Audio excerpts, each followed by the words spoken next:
The real Kerala story എന്ന് ഇന്ന് വാഴ്ത്തിപ്പാടുന്നത് അബ്ദുൾ റഹീമിന്റെ മോചനം തന്നെയാണ്.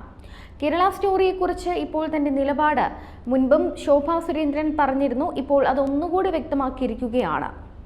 മകൾ അഖില മുസ്ലിം യുവാവിനൊപ്പം പോയപ്പോൾ വിളക്ക് വെച്ചില്ല, അതെല്ലാം തെറ്റായി പോയെന്നാണ് അച്ഛനായ സഖാവ് അശോകൻ കരഞ്ഞ് നിലവിളിച്ചതെന്ന് ശോഭാ സുരേന്ദ്രൻ പറയുന്നു. ഞാൻ ഹിന്ദുവായി ജീവിച്ചു, പക്ഷേ മതത്തിന്റെ ആചാരങ്ങളെയും അനുഷ്ഠാനങ്ങളെയും മകളെ പഠിപ്പിച്ചില്ലെന്ന വിലാപമാണ് സഖാവ് അശോകൻ നടത്തിയതെന്നും ശോഭാ സുരേന്ദ്രൻ പറയുന്നുണ്ട്.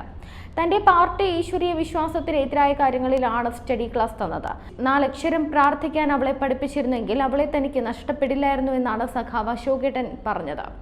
ആ അശോകേട്ടനെ സംബന്ധിച്ചിടത്തോളം തീവ്രവാദികളാണ് മകളെ കൊണ്ടുപോയതെന്നും ശോഭാ സുരേന്ദ്രൻ പറയുന്നു.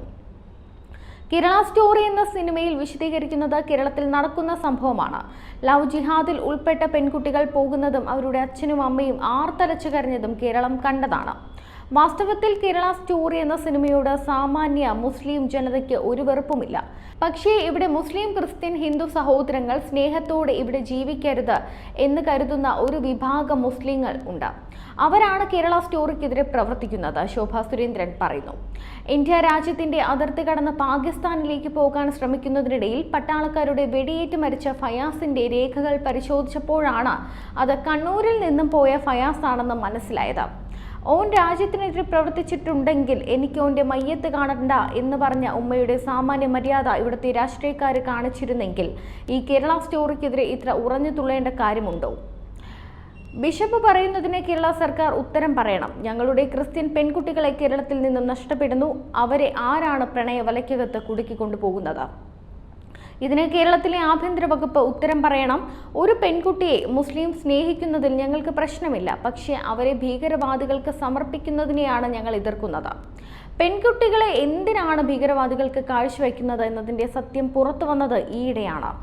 ജോസഫ് മാഷിന്റെ കൈവെട്ടിയ ഭീകരവാദികളെ പിടിച്ചപ്പോൾ അവരിൽ നിന്നും കണ്ടെടുത്ത സീഡികളിൽ പെൺകുട്ടികളെ ഭീകരവാദികൾ മാനഭംഗപ്പെടുത്തുന്നതിൻ്റെ ചിത്രങ്ങൾ, അങ്ങനെ മാനഭംഗപ്പെടുത്തുമ്പോൾ മറ്റു ചിലർ കൈയടിച്ച് പ്രോത്സാഹിപ്പിക്കുന്ന ചിത്രം, ഇതെല്ലാം നമ്മൾ കണ്ടതാണെന്നും ശോഭാ സുരേന്ദ്രൻ പറയുന്നു.